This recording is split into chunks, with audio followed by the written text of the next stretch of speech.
And we're live. So Wow. yeah, it's just for 2 minutes. I'm going to let the room fill up. I'm going to share a few things while we're doing that. So Rashaun, you're in Adelaide. I am How's it here going? for the Adelaide Fringe Festival. It's going pretty good.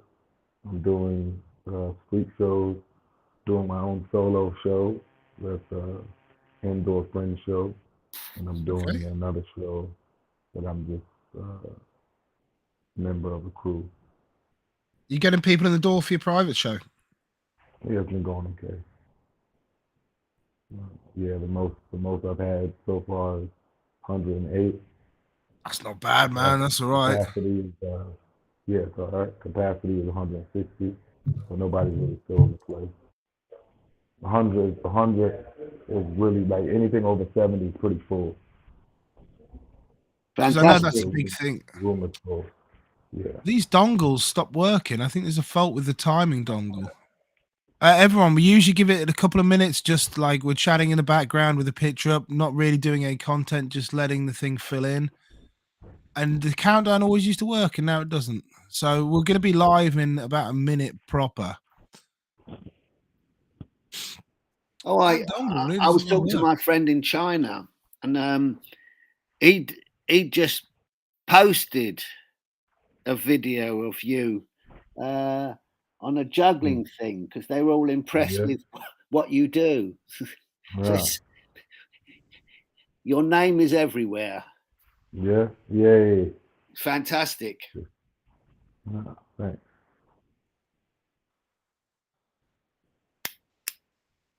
That dongle does not want to work. Okay, so I think what we're going to do, guys, since it's probably been a couple of minutes, already late to go on anyway, is we're going to go in live. So, hello everyone, how you doing? Welcome to Whining On. My name is Matthew Bowden, the Incorrigible Rogue. Today, as always, I have Melvin here. Melvin, how you doing? Lovely to see you. All right. Very pleased. Looking forward to hearing Rashaun's story. And Rashaun, great to have you here. Hey, buddy. Thanks I've for having performed me. with.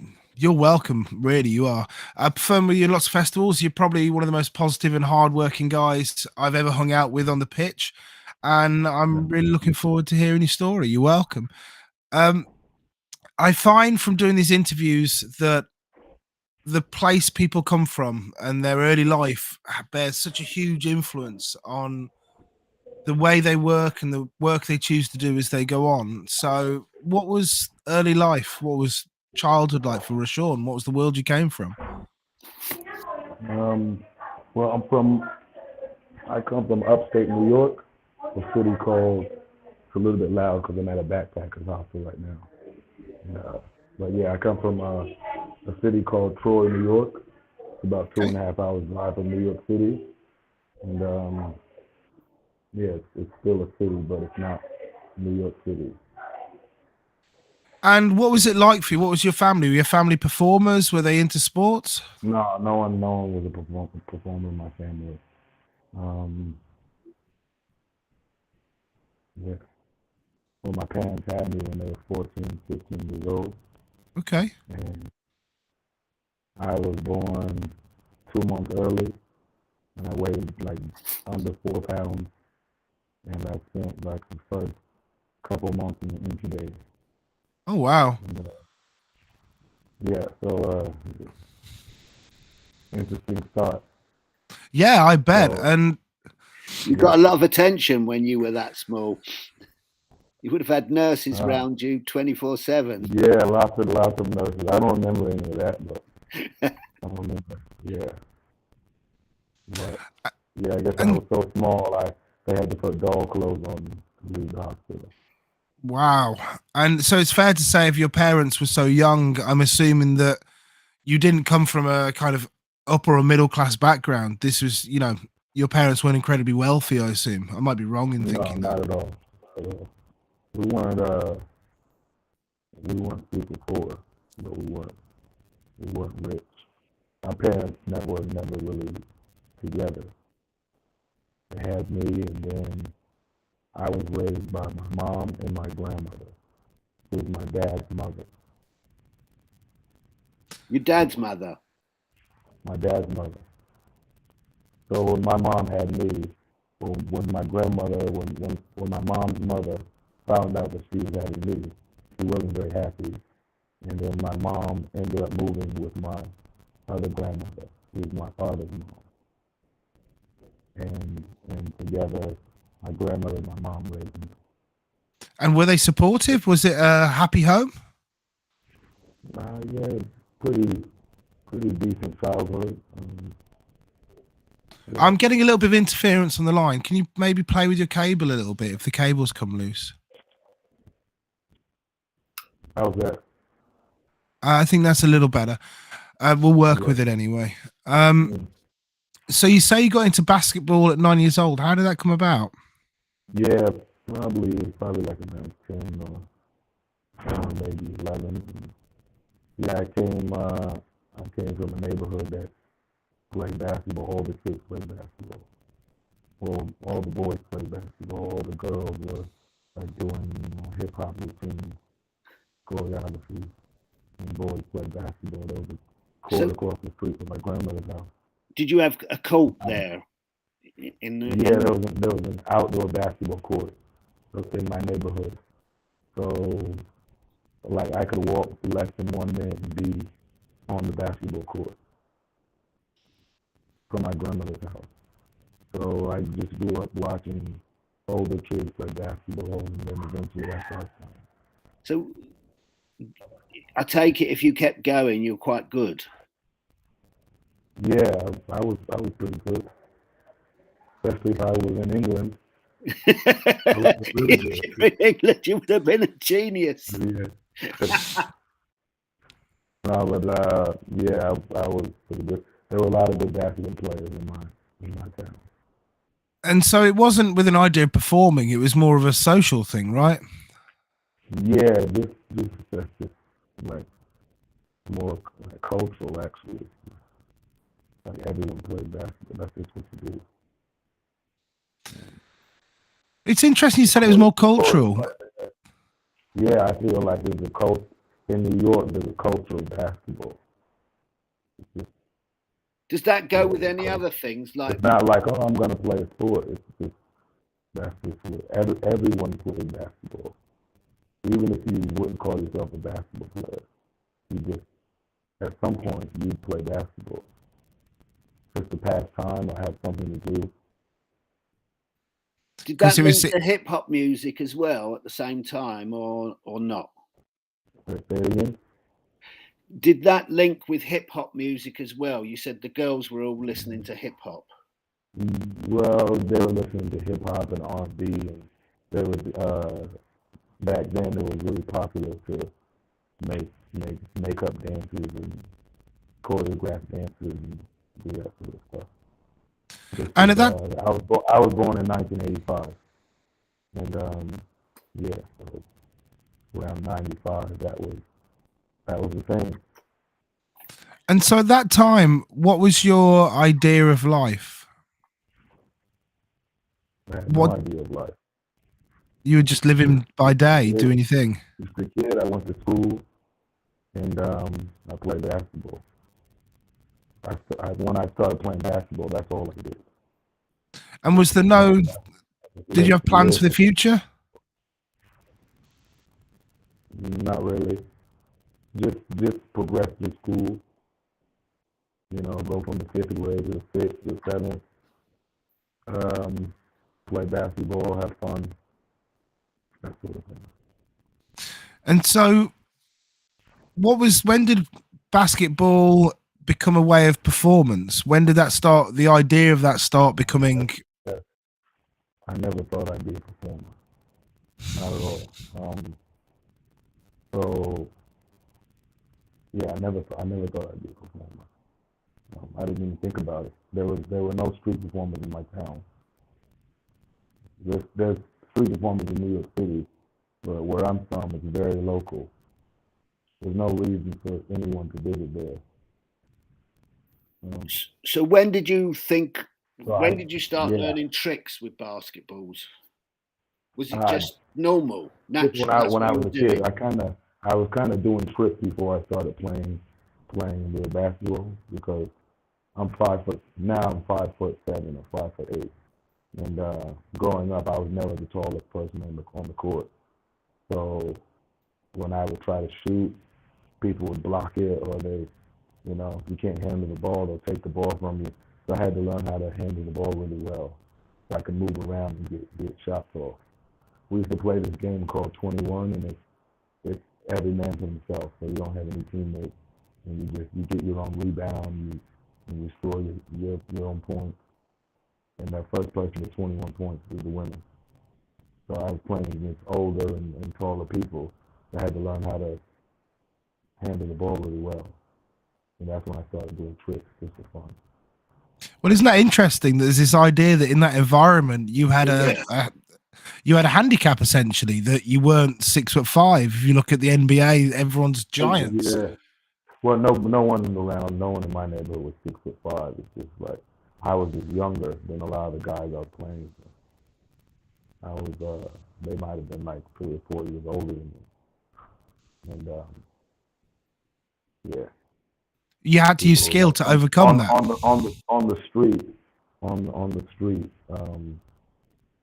there's not some sportsmanship goes out the window. It's street ball, so trash talk, all of that stuff you see in the movies, that's a real thing. So guys, like, I'd play defense and someone would throw the ball between my legs, behind my back. It's not enough just to score a point. You wanna embarrass the person.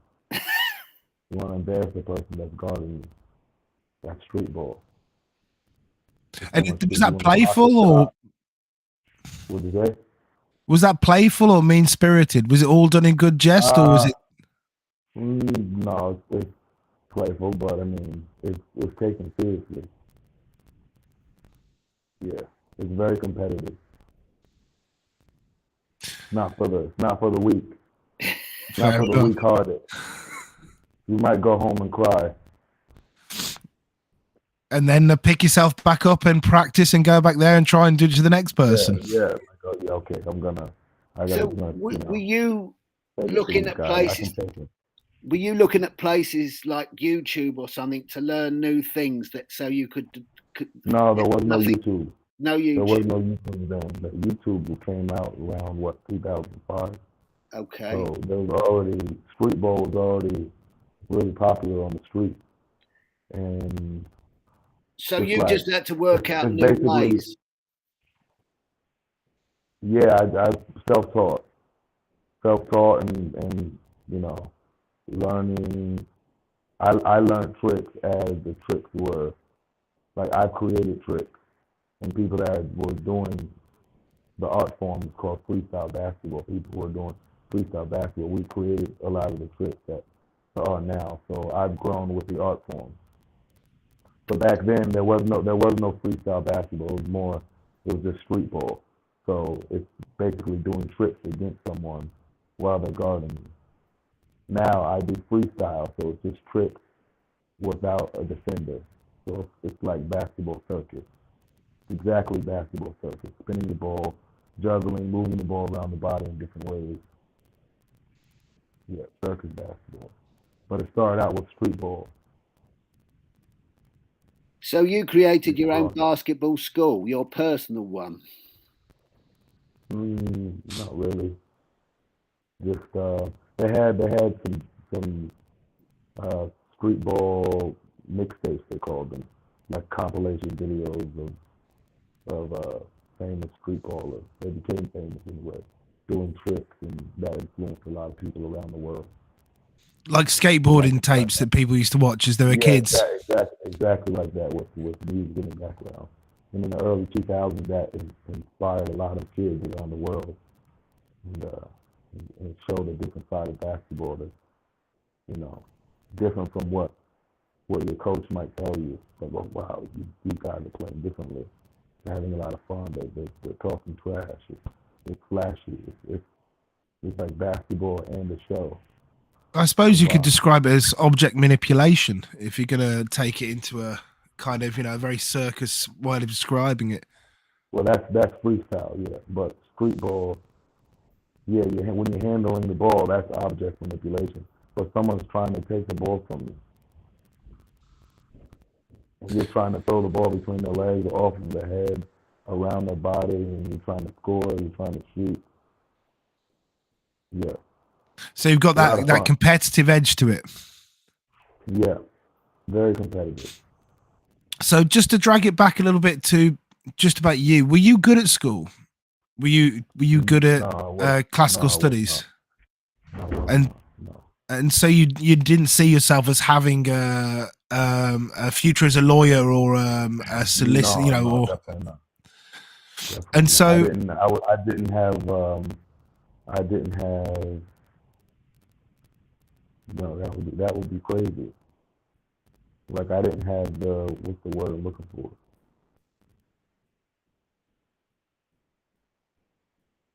Yeah, there was no pathway for me to become a lawyer or a doctor, anything like that. I think as far as education goes, like expectations for me were pretty low. Like finish school, don't go to jail, don't be on drugs. And so what did most of the guys and girls who finished school do in your town? What was the likely trajectory?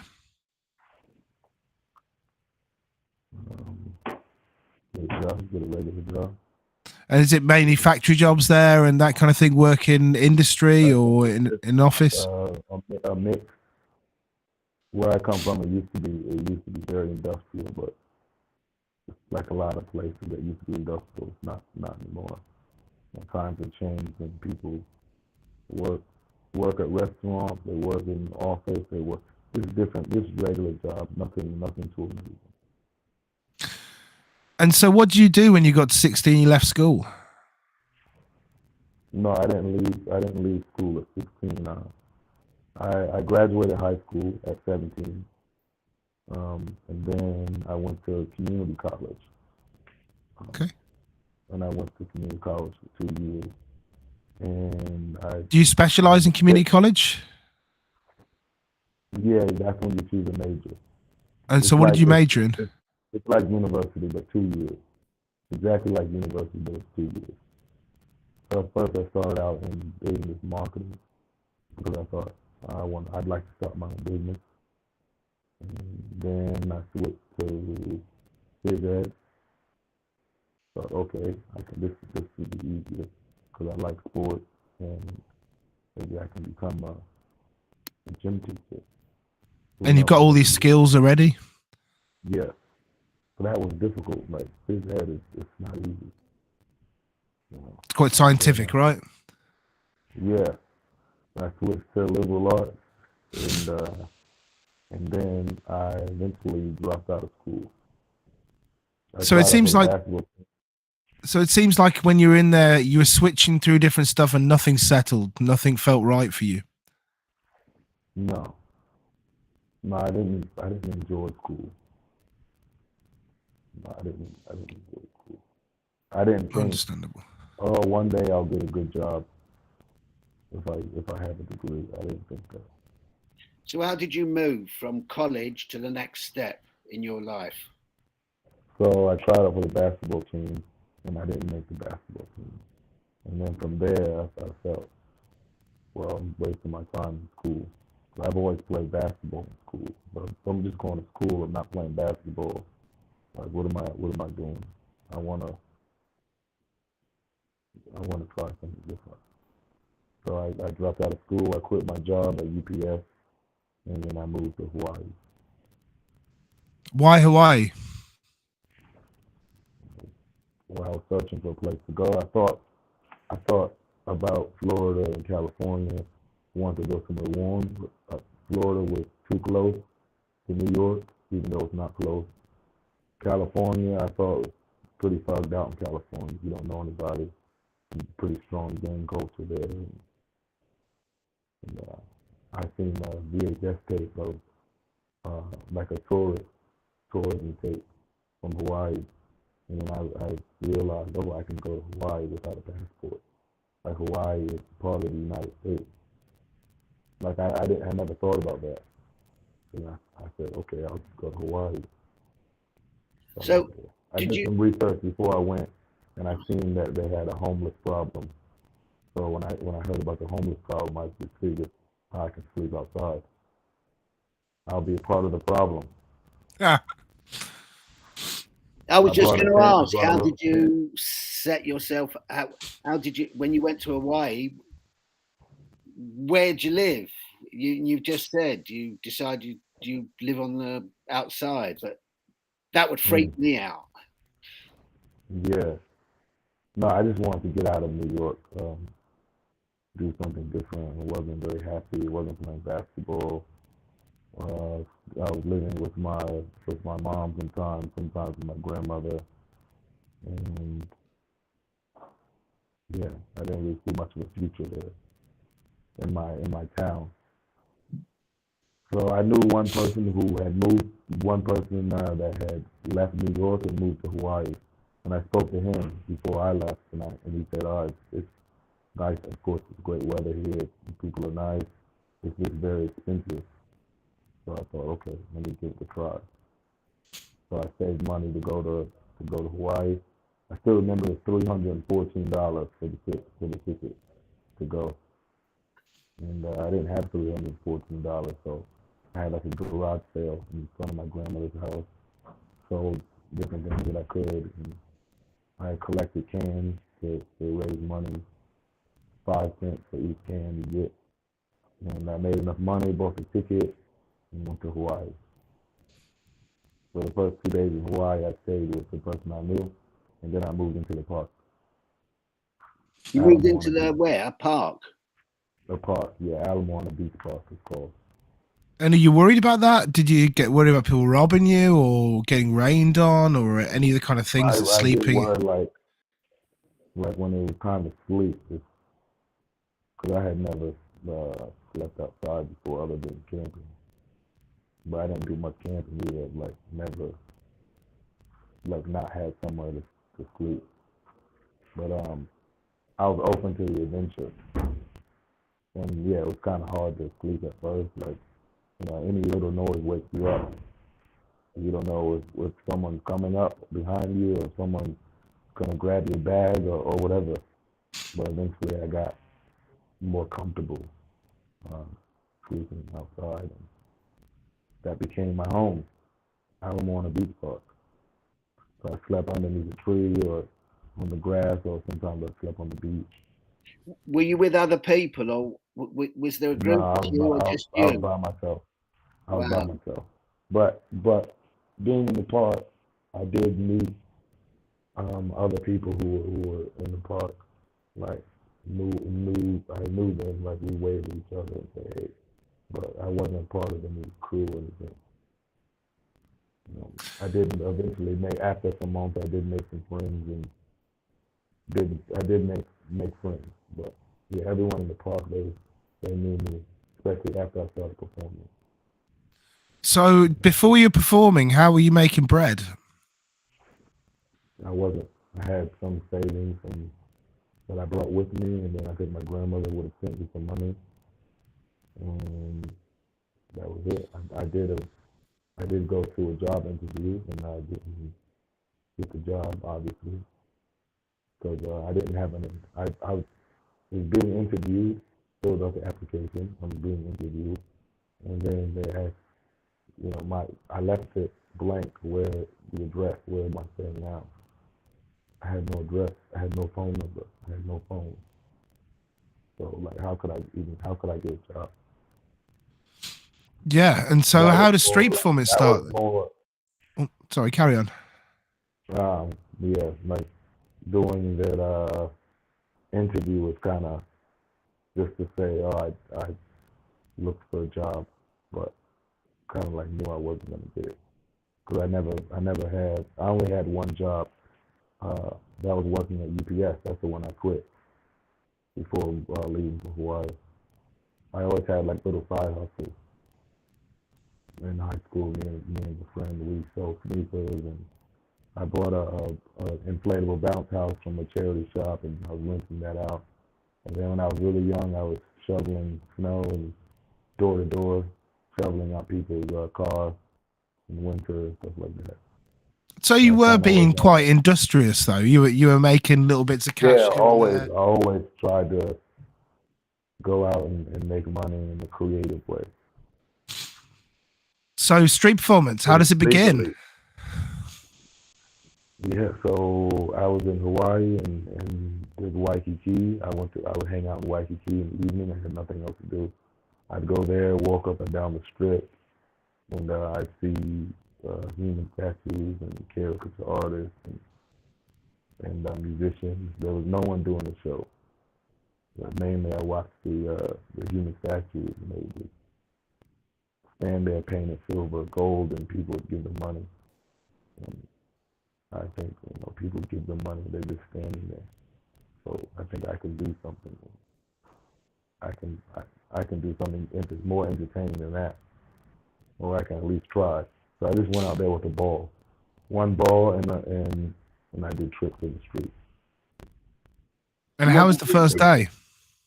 Yeah. The first day, I didn't know if I was allowed to do it. I didn't know where to go on the street. There were certain spots, so I went far down the street away from everyone else, and I just did it, just with a ball and a cup.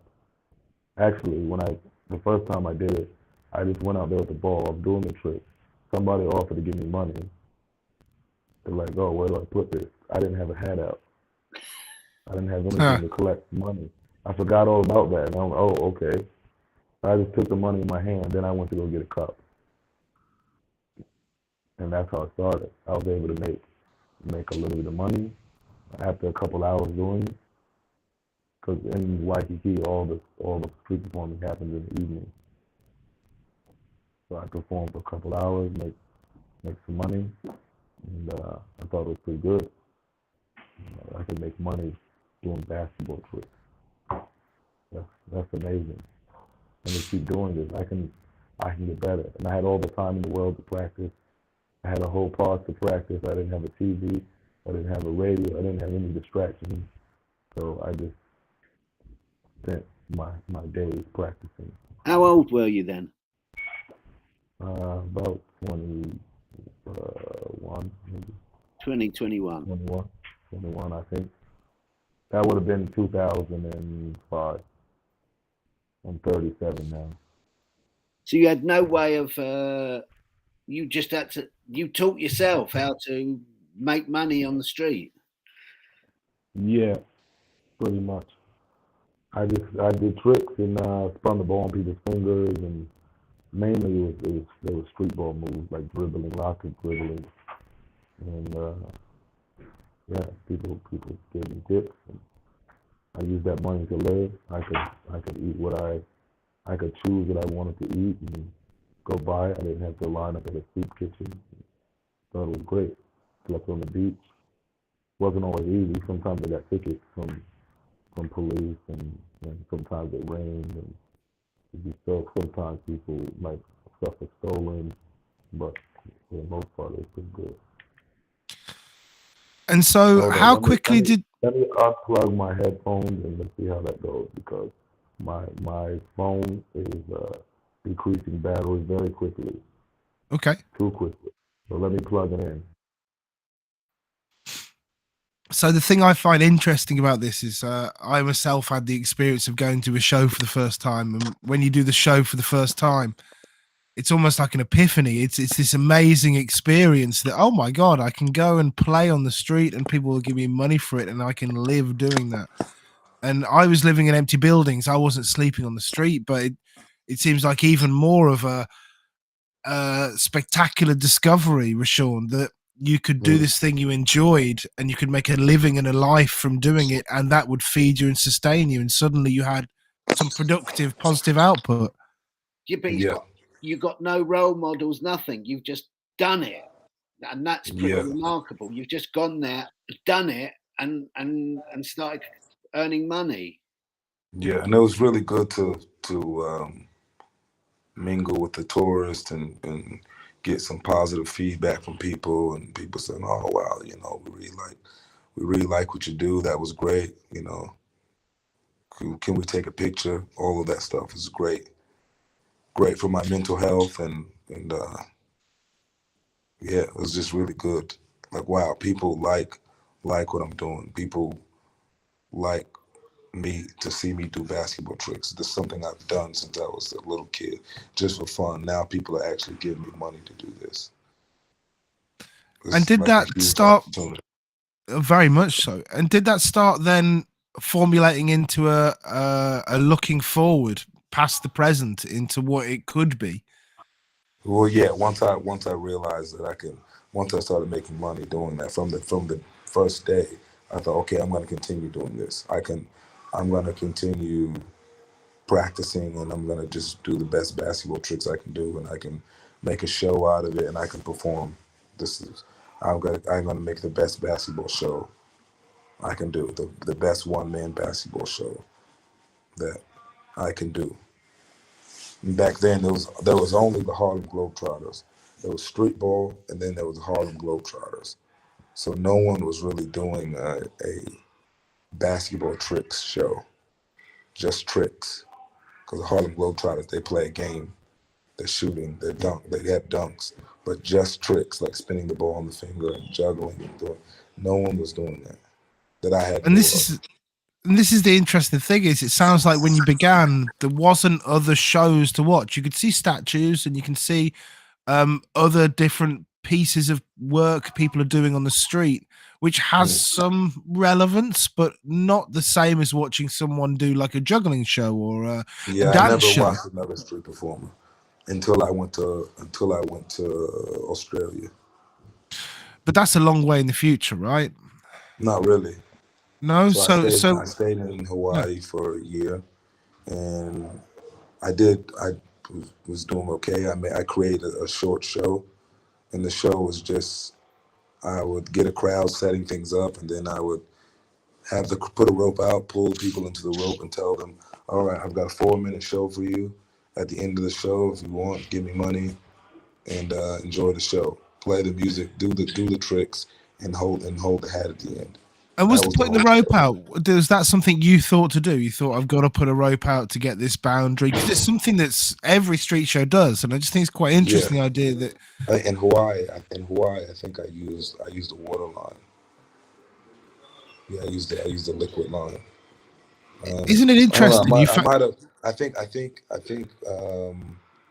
I did see some performances on YouTube, but it was still early because it was 2005. Yeah. I'm not 100% sure, but or maybe, but I don't know. Crowd management was just a huge thing because Waikiki doesn't really have a pitch. It's a sidewalk with moving cars behind me. So I would play with my back to the road, facing the shops, and there'd be moving cars behind me. So you have to manage the crowd because people forget where they are. They'll step out on the road, they'll block the shops, and that was a huge problem. But yeah, But it's also a great impetus Hawaii, to develop your crowd management skills. And in street performance, I think that's easily 60% of the job yeah, is yeah, managing people, managing yeah. the theater that you create through human beings in a space. Mm, yeah, yeah. Hawaii, yeah, that was really important in Waikiki because they have a history of cracking down on street performers, giving them tickets, and for obstructing the sidewalk, for playing music, for different things. Anything they can pin on you, they would do it. And Did you I have started to, did as you I have a got lot of better, I trouble? got tickets and things like that. So I kind of felt like, okay, I need to try different places. I had a show. I had a show that was working in Hawaii. People started to remember me and come back night after night and look for me, and I thought I was doing really pretty good in Hawaii, so I wanted to bring it somewhere else. So is this where Australia comes into it? This is where Australia came in. Yeah, I had a couple of friends. I had one friend who's another street performer. He was older. He became kind of like my mentor, but he was a statue as well, like a robotic statue. He played music and did like robot dance. His name was the world famous Blaze, and he had been in Hawaii for over 20 years. And so like we would just talk. We would perform, and in the evening we'd sit on the strip and just hang out, and we would talk about different places. And he used to say, you can go to Australia. And I started looking it up, like, oh, I can get a street performing license in Australia and to English speaking country. And I always wanted to go to Australia. So far away, it's so different. Okay, let me do it. So I saved up, bought a ticket to Australia, and I went to Sydney and started performing there. How was that? Where did you start performing in Sydney? I think it would have been 2006. No, where? Where? Pitt Street Mall, Circular Quay. Yeah, Pitt Street Mall, Circular Quay, King's Cross. I didn't do Darling Harbor. And how was it? Mainly, I've heard of mainly Pitt Street and King's Cross. I've heard that Australia is really difficult to build crowds. People talk about there being a half an hour crowd build before you even begin your show. So how does that work for someone who's doing a 4-minute show? Well, in Pitt Street, it wasn't that hard. I just kind of played music, and I had my show had 10 basketballs in it, and like that's a lot. So I just set them up to music, and I had them on cones, all these basketballs on display, and I had a costume. I was dressed like a superhero, and I talked like a weirdo, like I'm Basketballman, the world's greatest superhero. I talked like that, and it wasn't that hard to get a crowd. People would just gather around and pull them in, and then do the show. And were you sleeping on? Circular Quay was very hard to get a crowd. Pitt Street wasn't. So did you naturally move away from Circular Quay to Pitt Street? Well, Bike Boy was there, and he encouraged me to not work that pitch because, of course, he wanted to work it. But also because, like, my show, like, if I worked down there, I wouldn't get as many shows in, and that was the truth. Even even when the senior performers want to work a pitch and they try to get the other people to leave the pitch, that was true. Like, I would not have gotten as many shows at Circular Quay, and I wouldn't have made that much money because it was difficult. So I did Circular Quay once in a while, but mainly it was Pitt Street and King's Cross. And King's Cross, because I lived there, I stayed in the backpackers at King's Cross. So you're not living on the street anymore now? No, I couldn't be in a foreign country living on the street. That's just, you can't do it. Would you have been if you could have? No. You were happier now to be indoors? Yeah, well, I knew I had to go indoors to move up in the world. I couldn't keep sleeping on the street, and I have my equipment, and couldn't do it.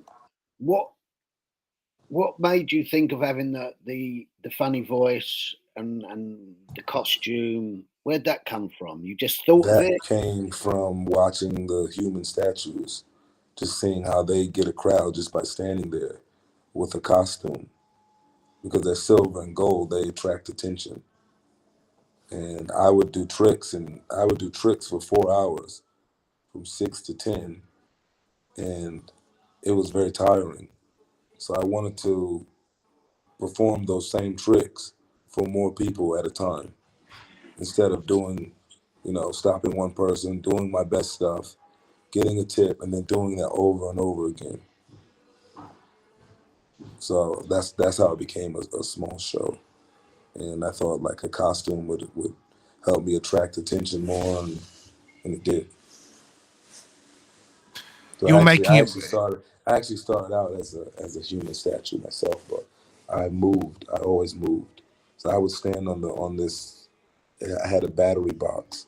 I would stand on the battery box, and I would wave in this costume with a cut basketball on my head.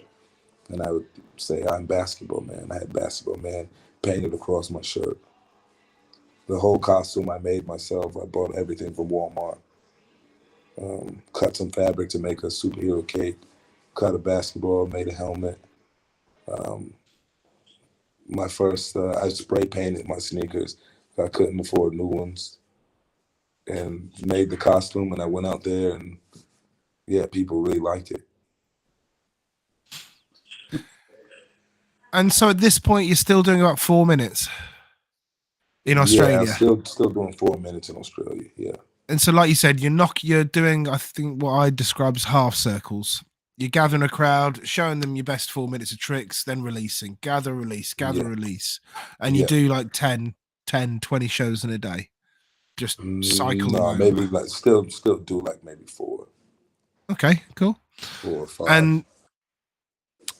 And so how long are you in Australia doing the 4 minute shows, and what makes you make your I show think longer? I was there for 3 months. I think because I had to like 3 months. I think I don't know. I don't remember. But I know I was there on a tourist visa. Is it like you're under 31, you can come here work kind of visa? No, that's working holiday. I just went as a tour, like, oh, I'm just going for a vacation. But I went there to perform. When I went to the airport, I had like by then I already had my costume and everything. I had my show from Hawaii, and it was doing really well in Hawaii. I thought it was doing really well. I had a crowd, and people liked it, and I felt a little bit like amongst the tourists that would come each night, I was kind of famous. Even like the tourist band that would pick up tourists and drop them on places, they would drive by and they go ding ding ding. Oh, that's the Basketballman. And yeah, so I bought an orange case. I had business cards made, and I had all like 10 basketballs. I brought all of that to Australia, and when I arrived, they pulled me to the side and held me for like 2 hours. They questioned me, and they asked me, "What is all this stuff? Why do you have all these basketballs? And are you a busker?" I didn't know what a busker was. I said, "What's a busker? Are you gonna perform on the street?" I'm like, "No, I'm a tourist." And I think they asked me if I was gonna work. I was like, "No, I'm not working." I knew I couldn't say I'm going there to work, and but they seen that I was a performer. They're like, "You cannot perform. You have to promise you're not gonna perform." So I promised to not perform. They said, we have people, we have agents at Circular Quay, Darling Harbor, Pitt Street Mall, all the places where you perform. So if you perform, we will find you. And I had to promise to not perform. But like, yeah, I can't believe they let me in. I had Yeah. business cards saying Well, this basketball man, you know. I had it's a different my shirt age. had my social media information on it, which was MySpace back then. And inside my case, I had like grass, real grass, not weed, but grass from being in the park in Hawaii. They're like, "Where does this grass come from?" I'm like, "Oh, I don't know." I couldn't tell them. I was just sleeping in the park a few hours ago. I couldn't say that. The truth is the enemy in that circumstance. Yeah, yeah. And so when you left, when I went to Australia, that was my first time sleeping in a bed in over a year, in like a year. it must have felt like luxury. No, it didn't. It felt terrible. Really? It felt horrible. It's like shit. I'm inside of a building. Like I have to do well. Like didn't really. Some things were better about it, but some things were not.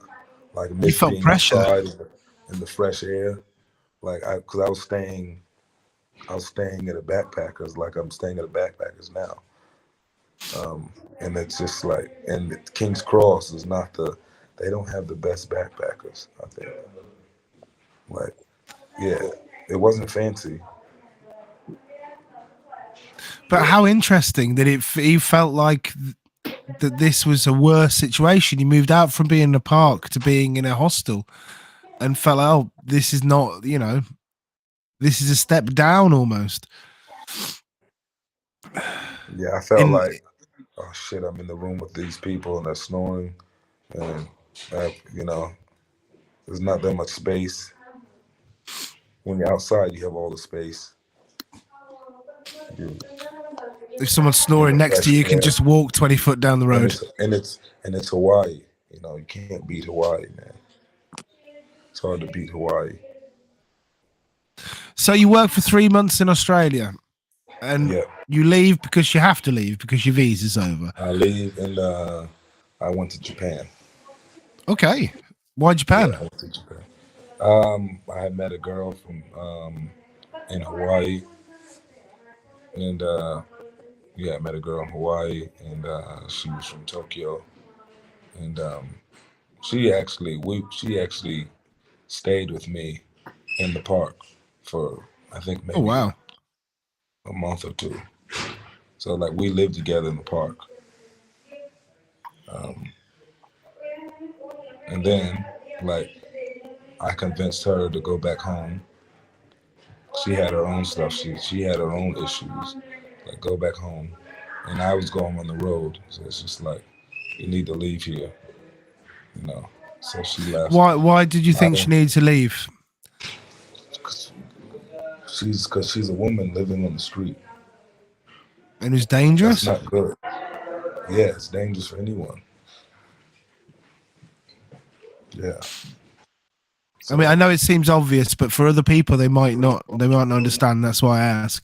yeah, she she had her own stuff going on. So she's like, your family, they don't know what's happening. Just like my family didn't know I was sleeping on the street. I didn't want anybody worrying about me. Like I would talk to my grandmother, my mother, and I would tell them, "Oh, I'm doing all right. I'm just staying at a friend's house." I wouldn't tell them I'm sleeping outside and I hide from the police. I hide from the police every night. I wait for the police to do their rounds. I hide behind a tree and then I sleep. I didn't tell them that, but that was the reality. Because the reality would have scared them. Yeah, they'd just be like, "Well, why don't you come back home? Or what are you doing?" So you Because had the you had a girlfriend in Japan, and you said, right, I'm going to go from Australia to Nah, Japan. I wouldn't say she was my girlfriend, but A friend. yeah, friend, in Hawaii we met. And then I said, okay, you go back home, I'll visit you. So I went to Japan. She got a place to stay. So I stayed with her in Tokyo. So I stayed was in that just a Tokyo. holiday? Well, I still did shows What were the because I was shows a like street there? performer. I was hard. Why? You must speak Japanese. Yeah, and street performing is illegal in Japan. Every So were street you? performer in Japan is illegal. Doesn't matter Wow. if you're a foreigner or Japanese. They have a few licensed spots, but most street performances are illegal. They happen, and it's not that big of a deal. But when the police come and say stop, that's the end of it. You have no rights. You don't have permission to do it. That's the end. They make their hands in an X, and then you bow and you pack up. I could be in And the they middle leave of a you be song. then. Most of the time, I went They to the don't. police They don't station. fine you or arrest you. No, usually no. But you say you did go to the police station, so they got you once. Yeah, I did. Yeah, I did. Why do you think they grabbed you? Because they saw you lots of times, or? No, just because maybe they thought I was there legally, or I don't know, maybe they had some sort of prejudice. But then when they realized, oh, you're American, we don't want to deal with you. And so they just let you If I'm go. Nigerian, they might act differently.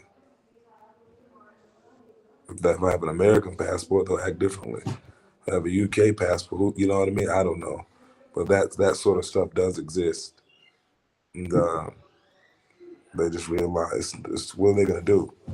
Like, okay, I'm not performing now, and that's it. And they don't want to deport you. It's not like I suppose they wouldn't view it necessarily as working.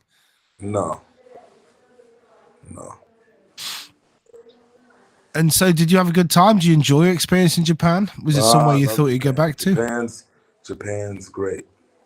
I love Japan. The Japanese crowds. Yeah, Japan is excellent. And so, how I was long did you stay there there for? 3 months. I think it was 3 months. But I was walking down the street in Japan. Me and the girl walking down the street, and I seen a flyer, freestyle basketball battle, and I was just looking at this. What is that? It's a basketball tricks battle. So I went to the event, and I met all these other people who were doing basketball tricks. I didn't know what to expect when I went there, and I met this community of people doing basketball tricks. These are all Japanese.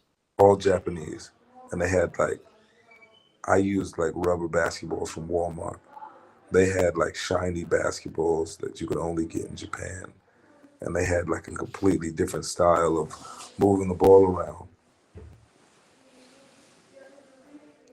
But the And so, Japanese are really, really known for their, in freestyle we call it flow, how they move the ball around the body, how they catch the ball with their hand, like turn in a reverse grip. And in the U.S., we had more of a dribbling style. That's from street ball. So I like seeing all these guys, and their style is completely different. And so I went to I did the battle, and I ended up coming second place. And then since I was second in Tokyo, I got invited to the final battle, because the battle went all around Japan, and then the top people would meet in Tokyo at the end of the year for the final battle to determine the best in Japan. So I came in second, and then I was invited to the next competition.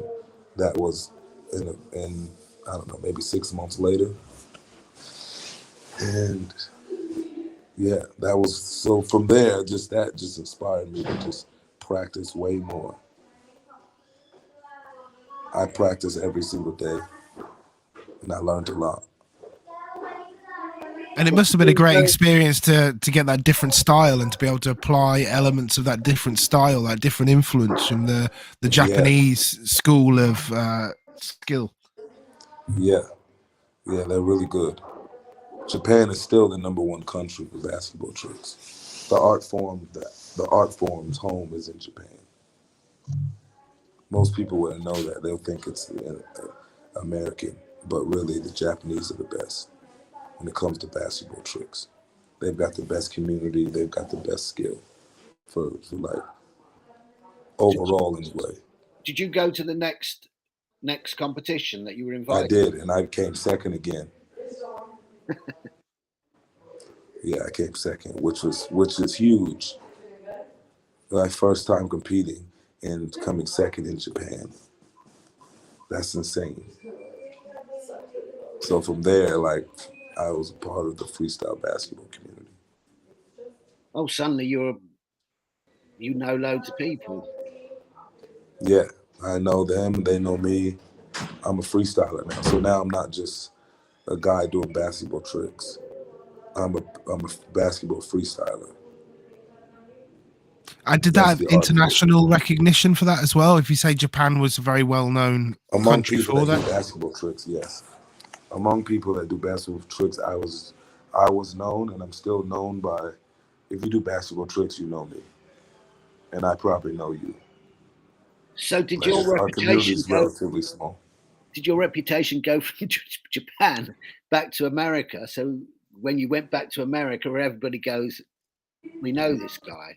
No, only people that know basketball tricks. Yeah, that's what I meant. Yeah, or people who are interested in that, because it's very niche, very small community. did it open doors for you though? Not really, no. It opened doors in my mind, It didn't open any physical doors. I still had to go out in the street perform, and no, it didn't do anything. So how Like, But long I it did was could you, nice tell to have the people, oh, I won a recognition. competition in Japan. whoops. Oh, there you go. Well, This is hopefully we'll get him amazing. back very soon. This is amazing. I haven't heard anybody who's got a similar story ever. No, it's an amazing story. I agree. It's I mean, I literally never heard anybody whose trajectory of becoming a street performer is like that. it's amazing. Just to have, I'm going to try and get in contact with Rashaun and see if we're going to get him back on. I completely agree. The trajectory is amazing. I mean, I think there's some little parallels. I know the feeling of being lost and being like, I was never on the street. I lived in empty buildings, but discovering you can do these things. But the idea that he created a show which has so many tenets of the not standard, but the kind of typical tropes of street performance, putting your rope out, doing the lines, developing a character, putting props out. Yeah, but he's like from nowhere. He's just collected some money and gone off to Hawaii. Gets to Hawaii, and after a while, saves money and is off to Japan, a completely alien society.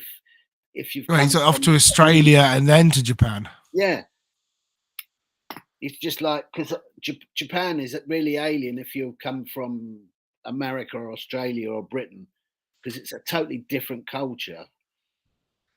But as well as different cultures, I mean, I'm focusing back again on, as we do a lot of these conversations, on the technical side of it. The idea that he creates the tropes of street performance in his show without seeing other shows. It's the fact that there's an imperative to achieve certain goals, and that logically brings a performer back to making the same solutions. So we're reading through the comments. I could see your eyes drawn down there, Mel. Well, So I we was look just at Eric. seeing what I said.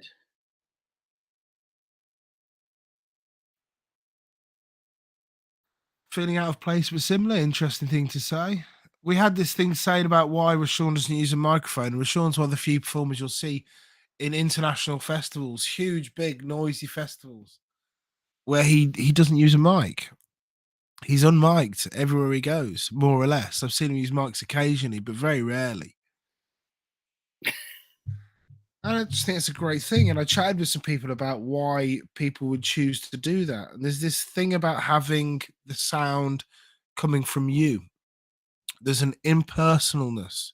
There's a lack of personal affect when you feel when someone's voice is coming through a speaker that's 20 foot away from them. Yeah, but I think the interesting thing is Rashaun is coming from Rashaun. It's not coming from having watched this one or that one, or seeing other street shows particularly. He's just gone and done it. It's remarkable. Yeah, I think so too. And he's not being egocentric about it when he's talking about it. He's not saying I did this great thing. He was just, I would like to do this. I got and I did this. I wanted to do this. I practiced hard. I did this.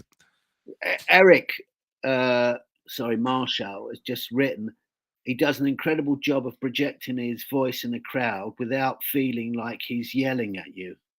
Very much so. Very much so.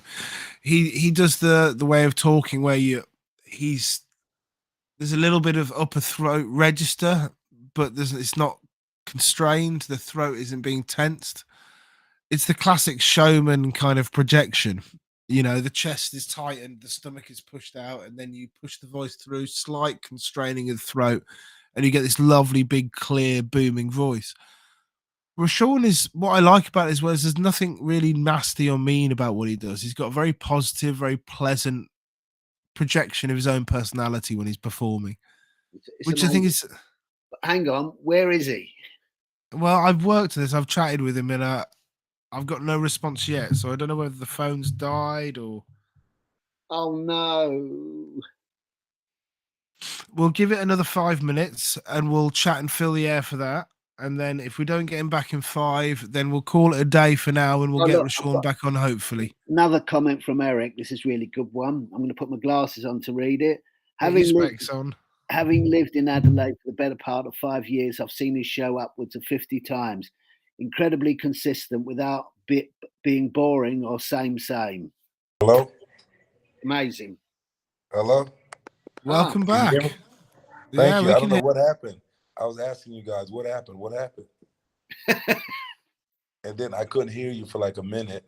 And then I was listening to you talk about me. I'm like, okay, did you cut me off for like a intermission? I didn't know what happened. Not an intentional intermission, but it was okay. on an hour, so it was timed for a middle intermission. So where were we? You're in Japan. You just won the competition. The second competition. Yeah. Second place. Yeah, not first. Well, came second. But you know, you've won silver. And so what'd you do after that? I think I went back to Hawaii because I had to. That's the only place I can go and stay because it's the United States. But you could have gone to any place in the United Key West. Maybe, you could have gone to back to New York. Maybe I did go somewhere else in the U.S., but I don't. I might have went to New York. I didn't do well in New York. I know the first time I went to New York to perform, I didn't do well because I just. Why do you think that was? Because like New York is very territorial for spots. Like every performer in New York is a breakdance crew, and I'm just one person going there, and that's not like, hey, you guys want to share? It's not like that. Yeah. It's like, no, we've got 10 people to feed here. Like, go somewhere else. Like, this is where we work. Go to another place. This is where we work. I still did it, but it wasn't like couldn't do shows comfortably. It's like suboptimal spots that are left behind. Also, there's places like in Washington Square, Union Square. Like when I was doing it, if you use amplification, you get shut down. They'll take away your speaker. You just amplification not allowed. So like the breakdancers, they often use a bucket drummer. And is this someone asked in the interview? Joel Spence asked in the interview earlier on. Was it Joel? No, it's Peter Booth. He asked why you work without a mic. And is that one of the reasons why you work without a mic? Is you're used to places where people are going to come and shut you down for using amps? Well, when I first started, I had no idea, because I had never seen a street performer. I had no idea that a street performer would use a mic. And I didn't. I didn't even have a speaker when I started. When I went to Australia, I didn't have a speaker. I used music in my show, but I played it through a radio, through a boombox. I didn't have a speaker.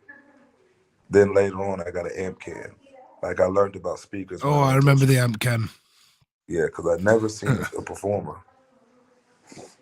I had a boombox with a CD player on it. And you knock the CD player and it skips. Yeah. Then but this is the thing. An iPod. A lot of people start without an amp and start without a mic. And a lot of people get mics when they see lots of other people using them. And you're not that person. Why?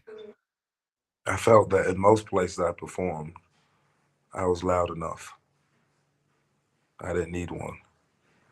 In a lot of places, I think now I feel I have an advantage because I don't use a mic in a lot of places.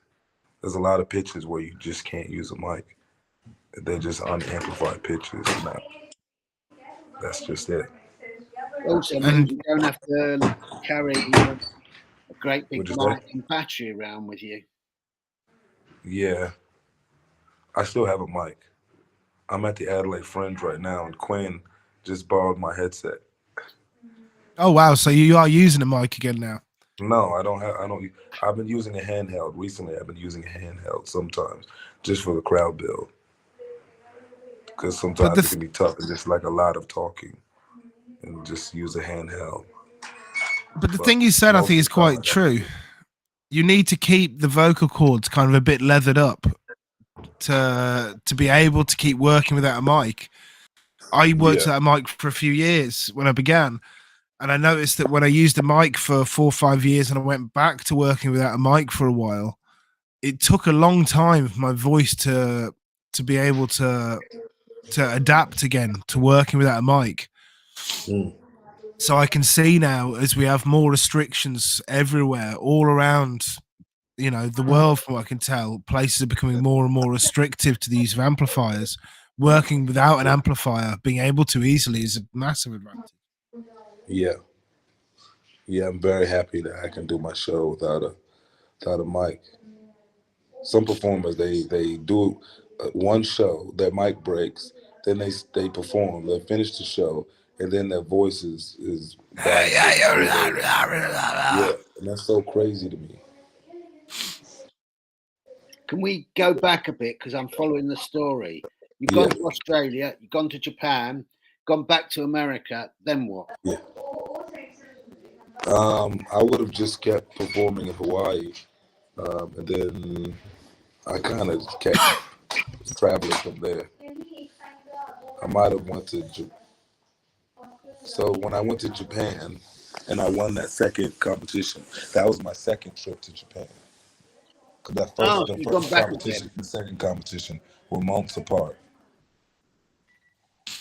So now you've won. You've become top dog. No. The first competition I got second place, and then I had to leave Japan, Yeah. and then I went back to Japan to compete in the final, the big final, the overall final, and that's when I came second again in the overall final. But I had already been to Japan twice now. And then after that, you went back to Hawaii, right? I think so. I don't know exactly where it was, but And did you slip back into your old spot, being the basketball man? I Went think back to your yeah, my show had improved. Yeah, my show had improved a lot. I learned a lot from watching other performers and trying different things, working new pitches, and yeah, Hawaii was fun. I was able to make money. Sometimes I got tickets for different things, but I continued, and but now I knew I could travel, and I went to other places. And so where'd you go? I don't I don't know the order of where I went. You don't necessarily need to do. So we've lost Rashaun again, and now I think we've lost Melvin as well. I've just got to do something. It's all right. You do what you got to do, mate. So I know now that Rashaun is, I believe, settled down and living in Australia. So we're coming up to the last 22 minutes of the interview. So if we get Rashaun back, I'm going to try and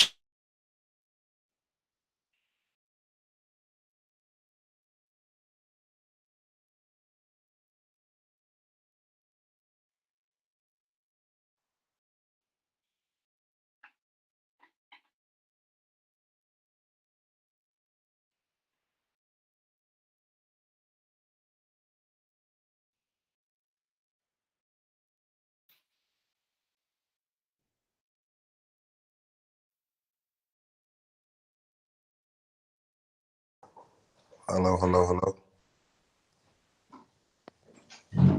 Hello, hello, hello.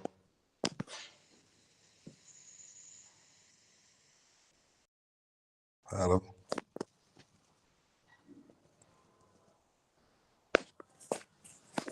Hello.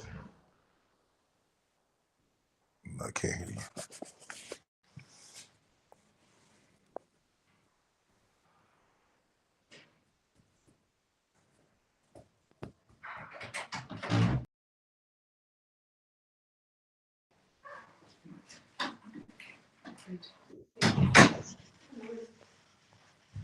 Hello.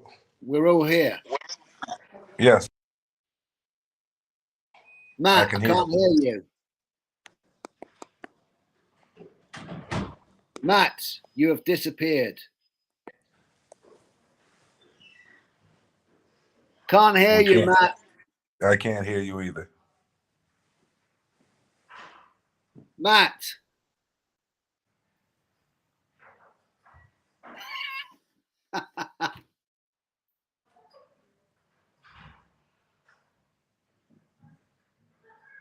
I can't hear you. I can't either. I'll try and ring him. Yeah. Where am I?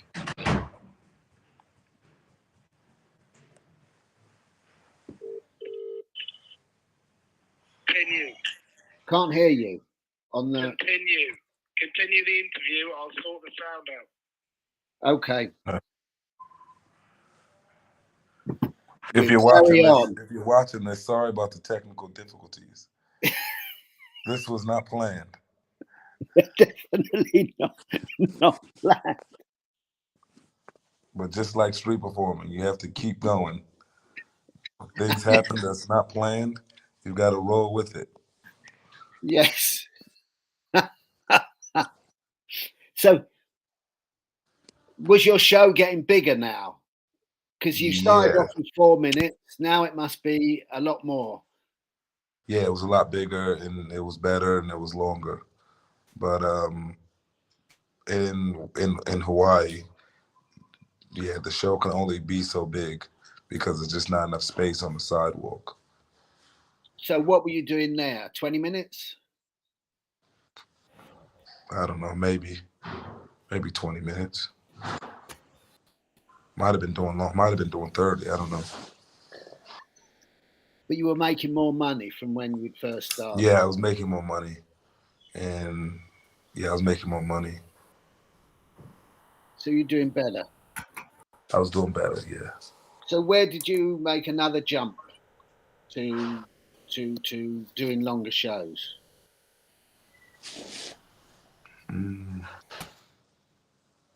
I don't really remember. I don't remember. Yeah, when I left Australia, I feel like I had a show. I had a long, like a 30-minute show. With a beginning, middle, and end. Beginning, middle, end. Even when I did the 4-minute thing, like I still had a beginning, middle, end. It was just extremely short. Now, so what about the international? What about the international festival? So yeah, I'm back. Hello. Technical difficulties have been dealt with. What about the international festival circuit? The Adelaide Fringe, which you're at now, the Edinburgh Fringe, and all the other different plethora of Canadian and Middle Eastern, Korean festivals. I think I came to Adelaide the first time on that first trip to Australia, and somebody recommended I go to. I think it would have been Bike Boy and Bruce. They would have said, "Oh, you should go to Adelaide to, meet the other performers and check it out." So I went to Adelaide, and there was an incident in Adelaide. So there was like back then, Adelaide Fringe was pretty good for street performing, and they had a lot of people in the draw for that one show. So I got a show in the mall. That was my first time ever doing the draw at 10 in the morning. I got there early, got a show, went to do the show. Everything is going well. And then this guy in the distance, as I'm doing my hat line, he's walking towards me, and he's just shouting. Like, I don't even know what he's saying. I don't know who he's talking to. I look down there, and I'm like, this is not good timing. And then, so I just continue. Then he's getting closer and closer, and I realize, oh, he's talking to me.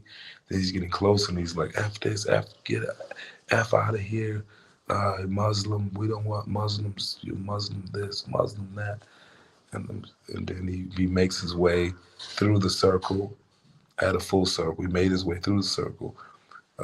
He stood in my face, and he's just like going off. And he's just like, F this, F this. And he tries to spit on me. And I think he missed me. And then people from the crowd just rushed in and took him down to the ground. And then he's screaming, you broke my wrist. You broke my wrist. and that was my first show ever in Adelaide. Wow, what an introduction. The police came. The police car came inside Rundle Mall, and they put him in handcuffs and put him in the back of the car. And he's just, and guess what? He said, "It's because I'm black." He was black. He was African, and he said, "It's because I'm black." And I'm just thinking, are you crazy, man? I'm black too. That was my introduction to Adelaide. Wow, what a first show to have, eh? Yeah, I know. Somebody tried to spit on me. And if you type in Basketballman in Adelaide, you'll see another incident involving spit where I went viral. What happened? I went this kid, well, he tried to spit on me, and then I tripped him. And it went viral. So it's a Why great do thing you to go wanna viral spit for. on you? It's a really weird thing to do. Why do you want to spit on you? I think he came by, he said something, I said something back, and then he got in my face, and he felt the need to spit. So I grabbed him and tripped him, and that went viral. Not the exact thing you hoped for to go viral with. No.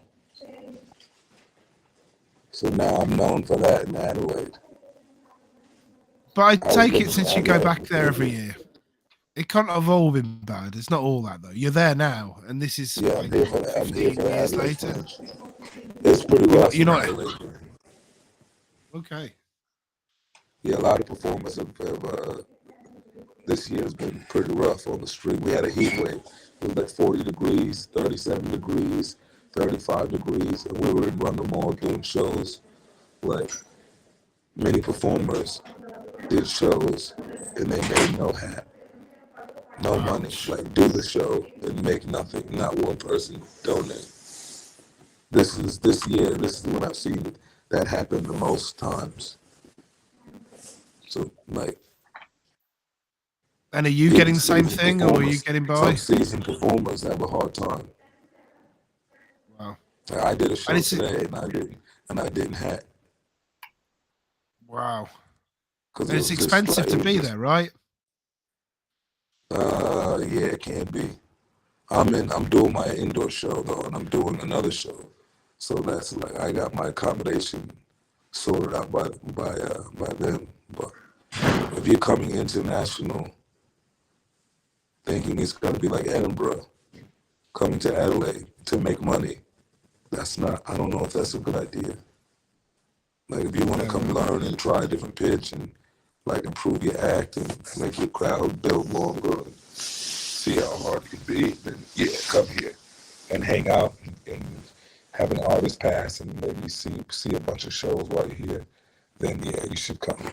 But if you come here to make money, forget about it. And so just to move on, Even if you're a seasoned performer, you come here, you're gonna have to make adjustments. yeah, I bet, especially in a heat wave as well, which makes everything more difficult. Yeah.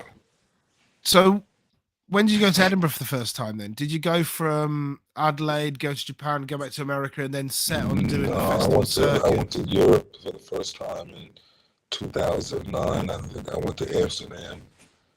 And do you know Scoop? Yeah.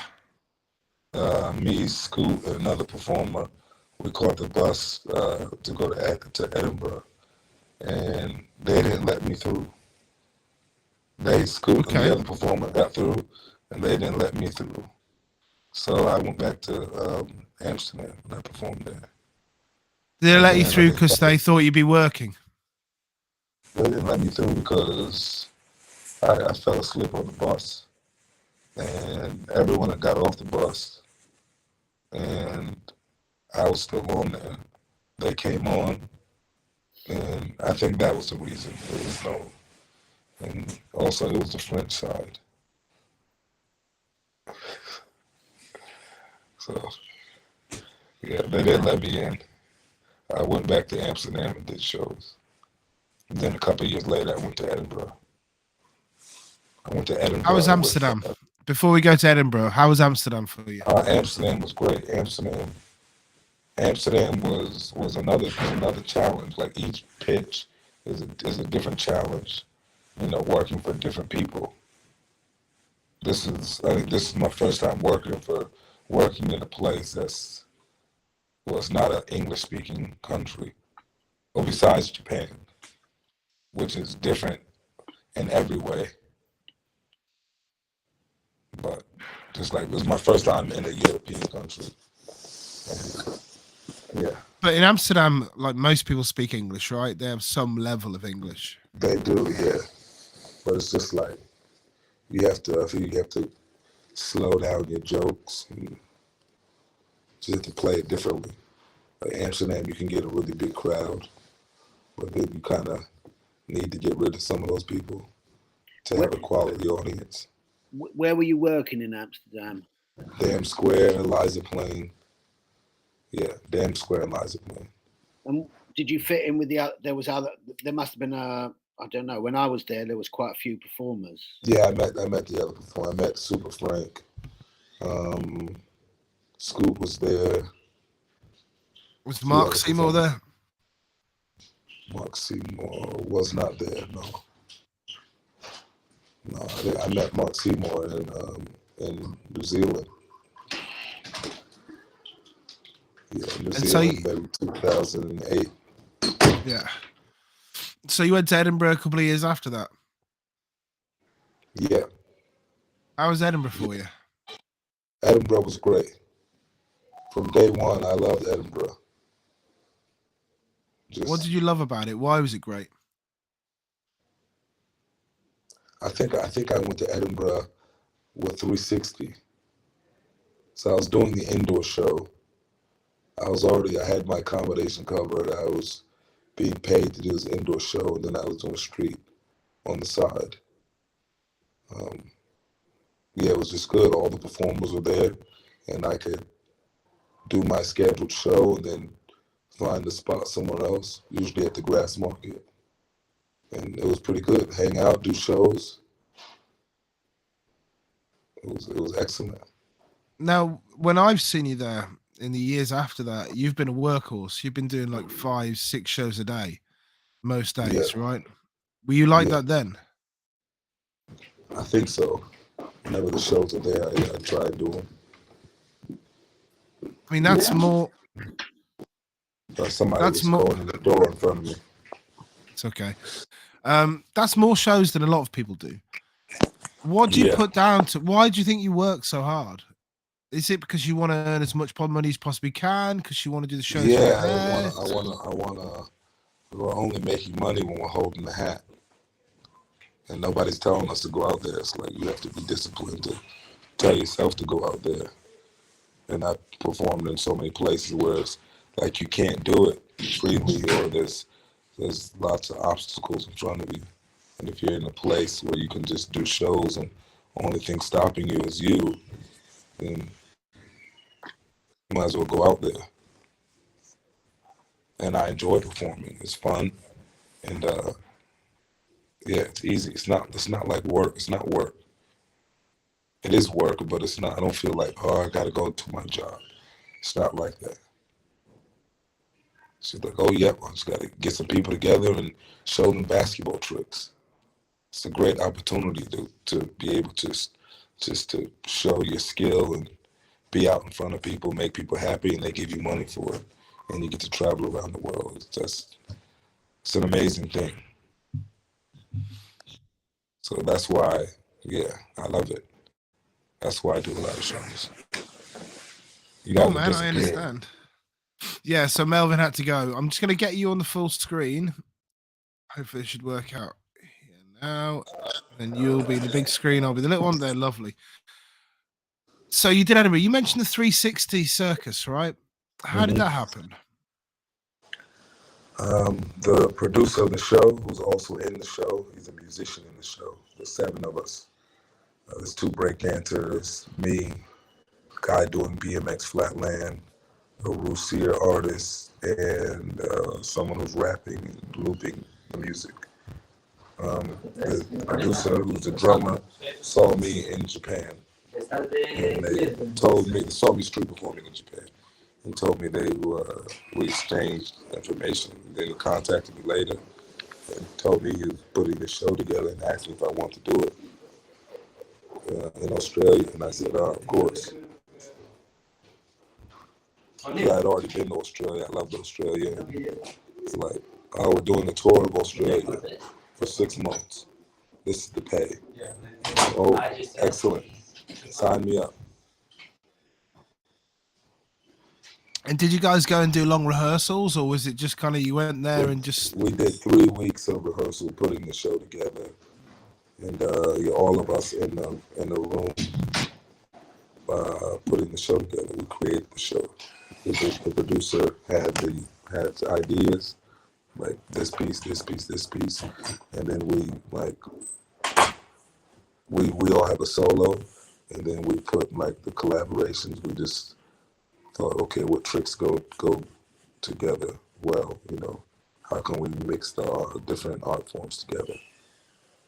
And that's what we did for 3 weeks. And then we went on the road for 6 months around Australia, around the whole country, a rural tour.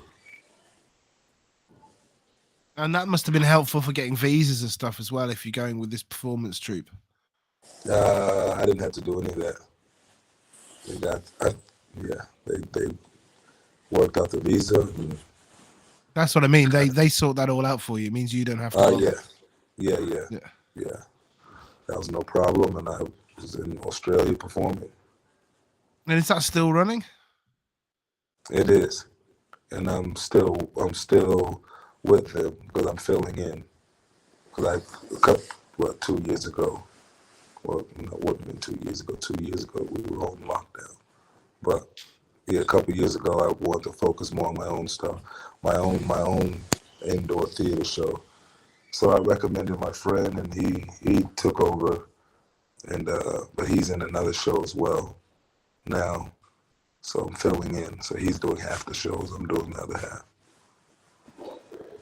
And so, by the sounds of the interview so far, it seems like you're going from one place of the world to the next place of the world and just doing shows non-stop every day. Is that how your year goes? Year on year? You mean now? Well, back then maybe, and we can talk if it's changed to what it is now. Well, back then I was traveling more. I could stay in a place for 3 months at a time unless I was in the U.S. But most of my time was spent outside of the U.S. I don't know. I just like traveling and going different places, and I would perform as much as I could. Especially when you're on the road, you got to pay for your backpackers, you got to pay for your food.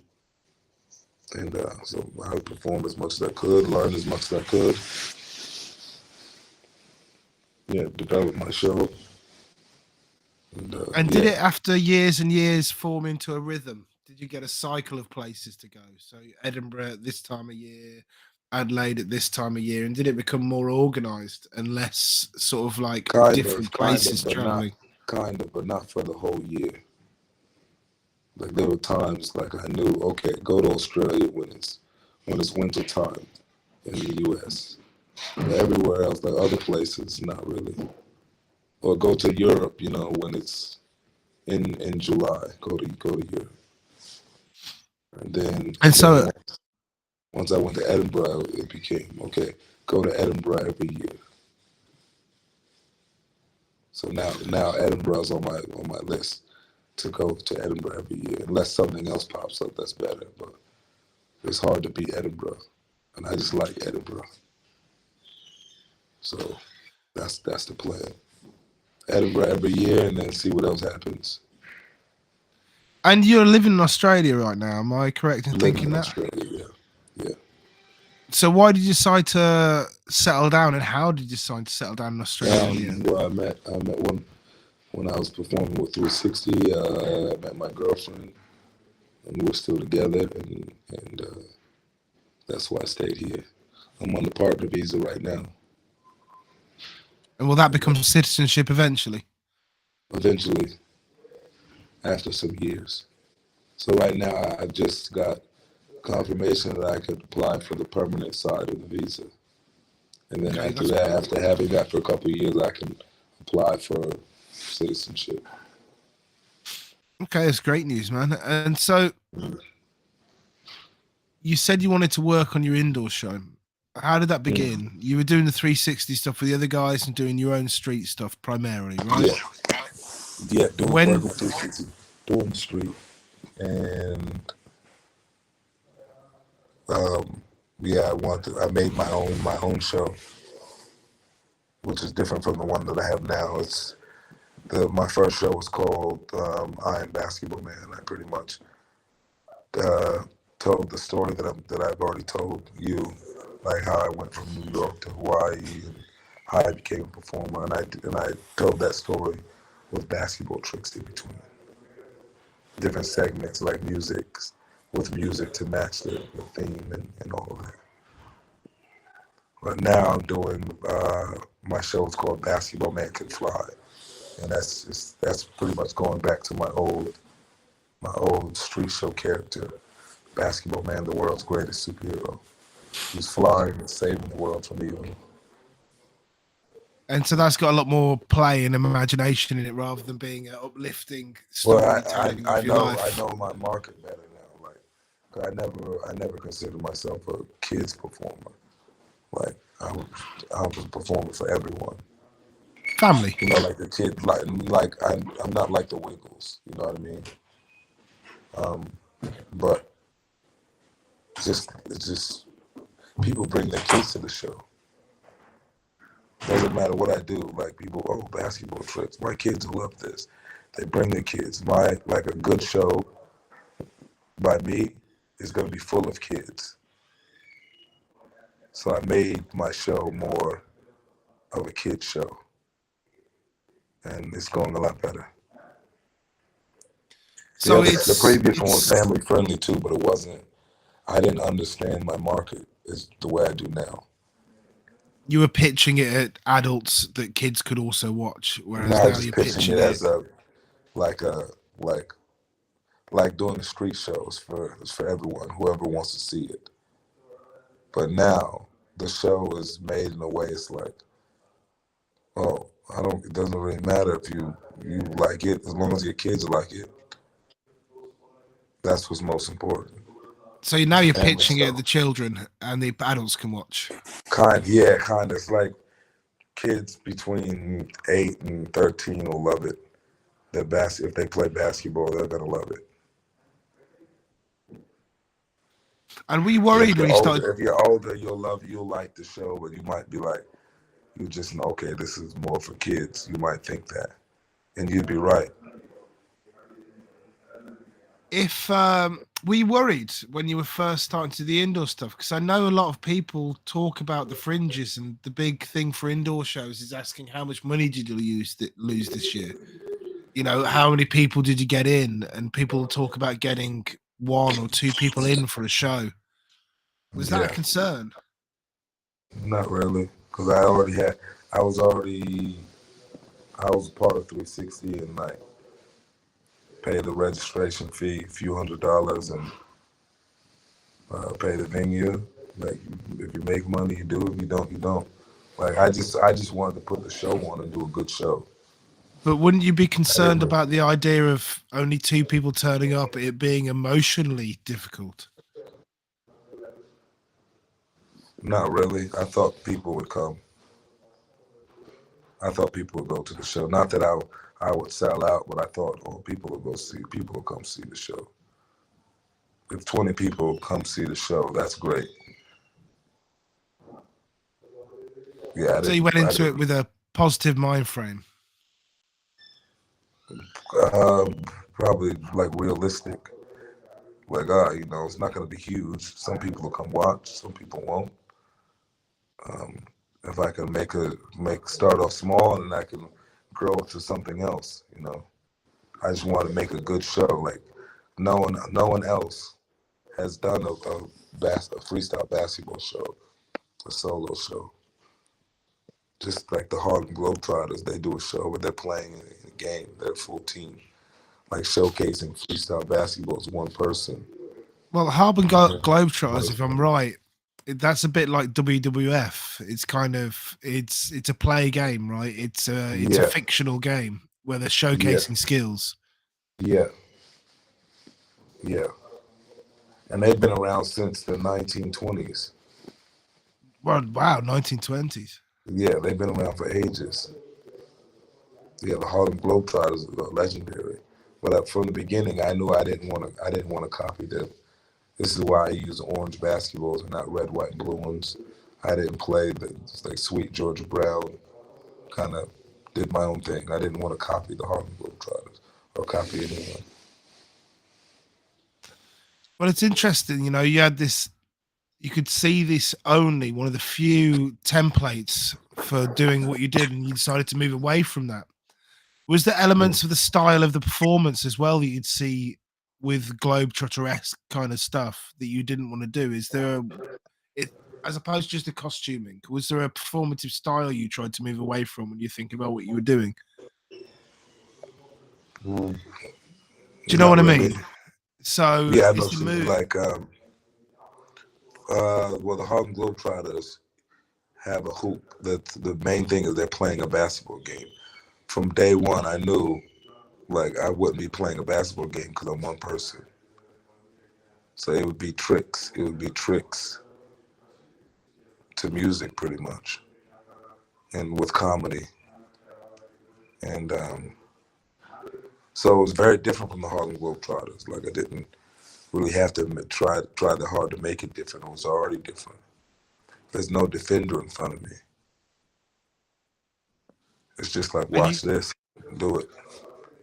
and you never felt tempted at doing the kind of I see loads of shows around where someone's a boxer and they tie one arm behind their back and shadow box with members of the public. You never No, I never tried not to. attempted. No, I didn't use their bits, but like their style, like big smile, like kind of clownish. That I have that like them. I think a lot that's any like variety act doing is kind of have elements of clown in it and comedy. Well, you've got So such a positive mind frame when you're out there. You know, when you're working, you really you haven't seen me glow. recently. No, And I try to. I try to. is that a Yeah, I try functional to. thing? Is that the best way to make money, or is that because you think that's the way that people should project themselves out in the world?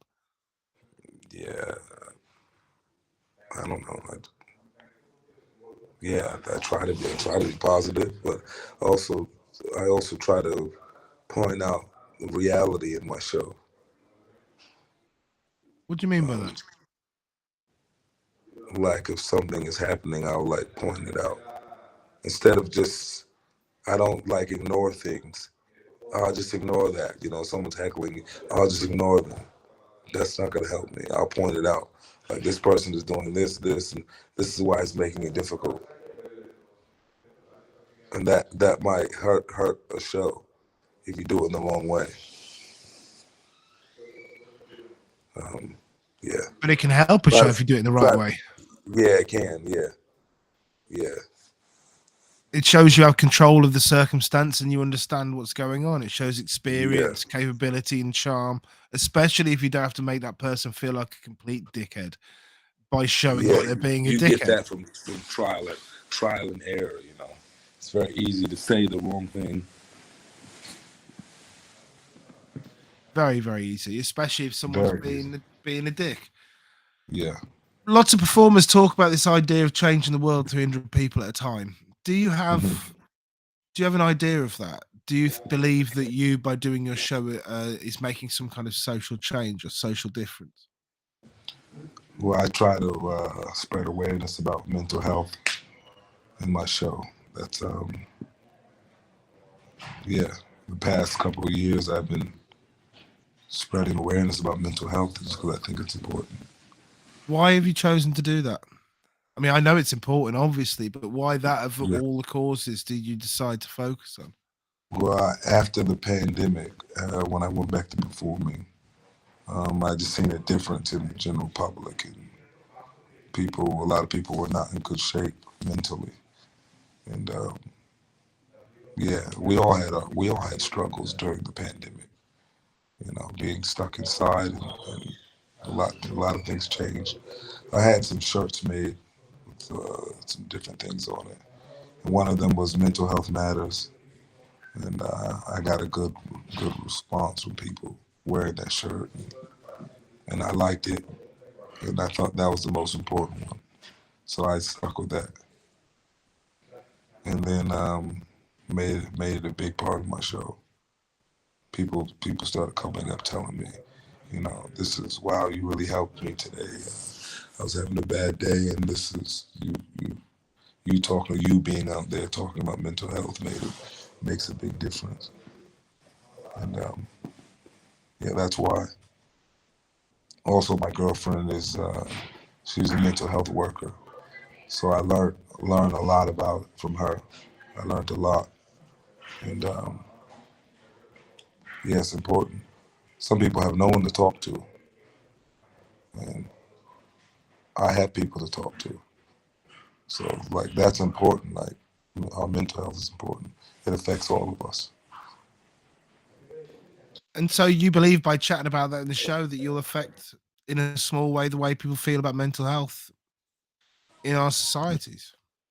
Yeah, That's cool, yeah, man. I agree. I yeah. agree. I think I do agree with this statement that performers change the world 300 people at a time, and it's not dramatic change. You know, we're not changing the world in one move, but we're ripples in a pond. We have an hmm effect. Yeah. So, where do you see the future for basketball, man? Still performing on the street, doing indoor shows as well. That's my plan. And do you want to save up, buy a house in Australia, settle down, have a family? Is that the long run as well as that, or are you gonna keep traveling around the world and keep doing the Yeah, well, international festival circuit? yeah, invest. I love to invest in different things. Yeah, that's the plan. Make money in different areas, but still be a performer. I'm not saving up to one day quit. I'm saving Fair up so I enough. can perform more, perform more, and don't think about money. So you don't see it as a job; you see it as like a vocation, right? No, it's not a job. It's a way. It's just a lifestyle. It's like street performers lifestyle. Like my lifestyle here is go to the draw at 10 in the morning and then hang out on the pitch all day, talk with the other performers, watch the other shows, see what they're doing right, see what they're doing wrong, and then maybe see a show in the evening. So we have artist passes, we can go watch shows for free. And then go out to eat with the other performers, then do it all again the next day. It's not a bad life, Because I'm, eh? I'm not living here in Adelaide anymore. I moved to the Gold Coast, so it's not like I don't go. I'm not in a rush to come back to the Backpackers. This is the earliest I've come back to the Backpackers to do this interview. Well, it's much appreciated. Yeah, thanks for having So, me on. oh no, really, my pleasure, man, my pleasure. And that was Um, and still that was like what 10 p.m. We said yeah, we'd do it, but yeah, yeah, it's not usually I get exactly in around like 11 something or 12. it's not Yeah, the middle of the morning. no. Um, do you have any advice to people who are picking up street performance? And I suspect that most people won't pick up street performance in the same way that you had, but I think some of the experience you have would be helpful. What advice would you have to give I would say do it because you really want to perform. Don't do it just to make money, just to make easy money, quick money. Because this is not an easy or quick way to make money. There's other things you can do to make money quicker than being a great street performer. It's going to take years to be a good street performer. It's like going to university for 4 years learning something or going to a trade school. There's a lot of information you need, and you just have to go out there, and even if you have someone coaching, you just learn from trial and error. And you have to do a lot of shows to be successful as a street performer. And when I say successful, I don't mean like having a good show, making a good hat. I mean like making a living consistently. Like to make a wage of someone who has a regular job, you have to do a lot of shows. You have to do a lot of shows. If you wanted to make $100,000 in a year, 100,000 Australian dollars in a year, you have to do a lot of shows. And not everybody wants to do that. So if you don't want to perform, don't do it. Do something else. You can just, you can still go out and do a show once in a while. But if you're gonna do this and be successful, you have to do a lot of shows. Well, you see the thing that a lot of people try and do that many shows and they burn out and they end up hating it and feeling miserable. So many people just curse their day, and it surprises Yeah. me when you see people do that, because you think you have the best job in the world, if you want to call it a job. You have one of the best most fun ways to earn money in the world. You go out there, you draw attention, you give people a good time, and then they pay you for it. Yeah. It's how can you feel It's miserable? not that easy though. It's not easy, no. Not that easy. It's not easy at all. It's very difficult to get to the point where you can do that. But I watch people who can do that, who still curse the start of every day. And I think it's that thing that they don't enjoy it. It's not something they really want to be doing. I think a lot of us have we just learned so much about people. It's like you think one thing and then you learn that's not true. It's like learning that the Easter Bunny is not real. It's like, oh, I'm gonna go out there and do my show. People will love it, and they'll give me a tip if they like it. And people want to see a good show. But the reality is, there's people out there that just would love to ruin your show. They don't want to see you do well. They want to see you fall off the unicycle. Some people are staying to watch you hurt. That's the reality.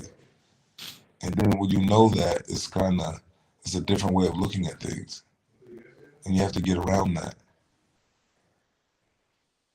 You have to you have to tell yourself, okay, people want to see me fall. Some people want to see me fall off the unicycle. But there's also those people that want to see me do well. They want to see me juggle on top and not fall off. They can't wait to give me $10 or 20 or whatever it is. Like, we have to look at the positive things and move forward and remember why we're doing it.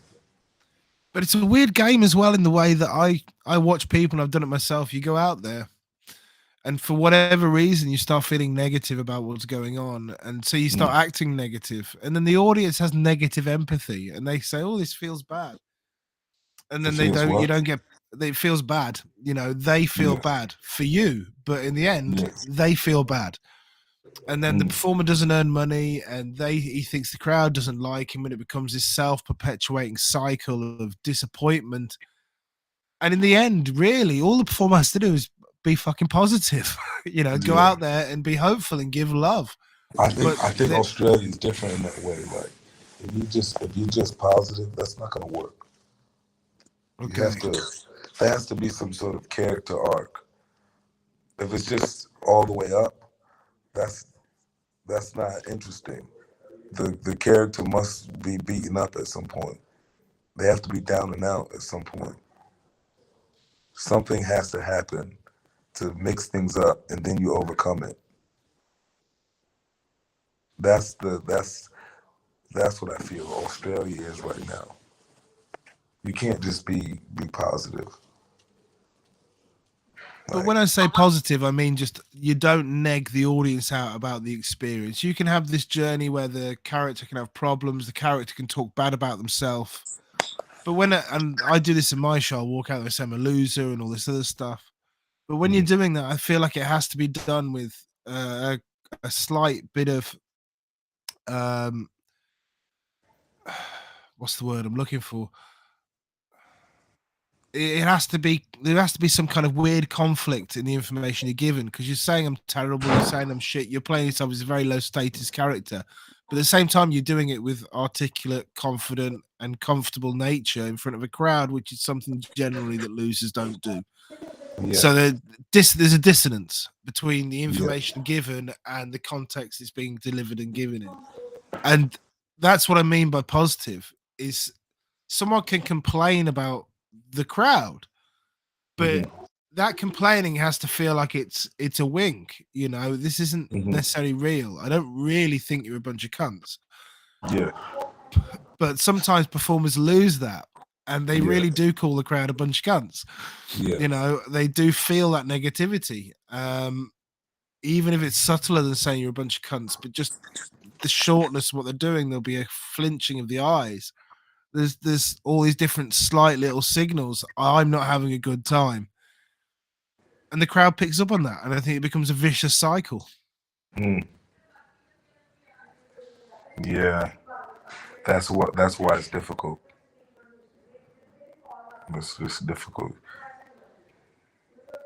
Subtle game. There's a lot of, you know, when we do a show, we're surrounded by people. Like we get a lot of good energy, but we also remember the bad thing that happens.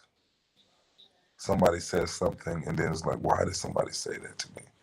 Today I was doing a show, and this person screamed this, "You suck," and you remember that. But what about all those people that gave you a 5 or a 10? Yeah, it's so weird, isn't it? Remember those people. Don't remember the one idiot that screamed something out. 100 nice people can be completely outweighed by one dickhead. Yeah. Yeah. Such is the way the human mind works. We're reaching the last few minutes of the interview now. So, Rashaun, is there anything you want to say to the people you've met on the journey? Any particular people who you think have helped you through the time? Anything you last as well you want to say to all the people that we may be watching now and watching in the future?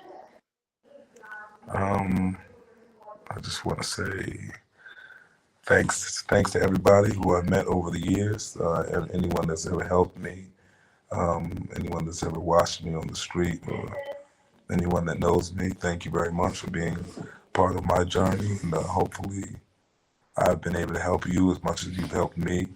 And if anybody needs help or has any questions, I'm always free to talk. And yeah. I'm Basketballman on Instagram, right? Yeah, I am Basketballman on Instagram. Yeah, and I hope to see you guys around the world somewhere. Who knows where? But yeah, keep going strong, and heavy hats. Heavy hats indeed. Thank you, buddy. It's a pleasure chatting with you. And everybody who's been watching here, thank you for watching. Have a lovely day. Catch you soon, everyone. Goodbye.